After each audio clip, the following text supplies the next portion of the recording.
ॐ सिद्धकुञ्जिकास्तोत्रम्। ॐ ऐं ह्रीं क्लीं चामुण्डायै विच्चे। ॐ ग्लौं हूं क्लीं जूं सः ज्वाले ज्वाले ज्वल ज्वल पर्ज्वल पर्ज्वल। ऐं ह्रीं क्लीं चामुण्डायै विच्चे ज्वला। हं सं लं छं फट् स्वाहा। नमस्ते रुद्ररूपिण्यै नमस्ते मधुमर्दने नमः कीटवहारिण्यै नमस्ते महिषार्दने नमस्ते शुम्भहन्त्रै च निशुम्भासुरघातने। जागर्तं हि महादेवी जपं सिद्धं कुरुष्व मे।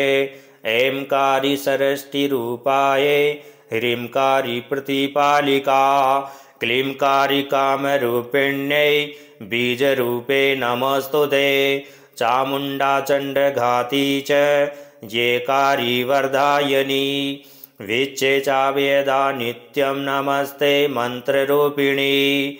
धां धीं धूं दुर्जटेः पत्नी वां वीं वुं वागधीश्वरी।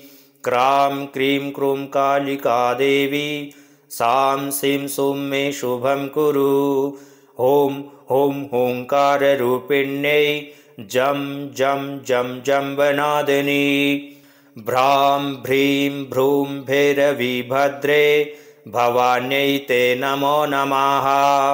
आं कां चं टां तां पं यं सं विं दुं ऐं विं हं छं द्विजाग्रं द्विजाग्रं। त्रोटे त्रोटे दीप्तं कुरु कुरु स्वाहा। पां पीं पुं पार्वती पूर्णा खां खीं खुं खेचरी तदा। शां शीं शूं सप्तसती देव्या मन्त्रसिद्धिं कुरुष्व मे। इदं तु कुञ्जिकास्तोत्रं मन्त्रजागर्ति हेतवे। अभक्तेनैव दात्वयं गोपितं रक्ष पार्वती। यस्तु कुञ्जिकया देवी हीनां सप्तसतीं पठेत् न तस्य जायते सिद्धिररण्ये रोदनं यथा। ॐ जय श्रीरुद्राय गौरीतन्त्रे शिवपार्वती संवादे कुञ्जिकास्तोत्रं श्रीदुर्गार्पणमस्तु। ॐ श्रीदुर्गादेव्यै नमः।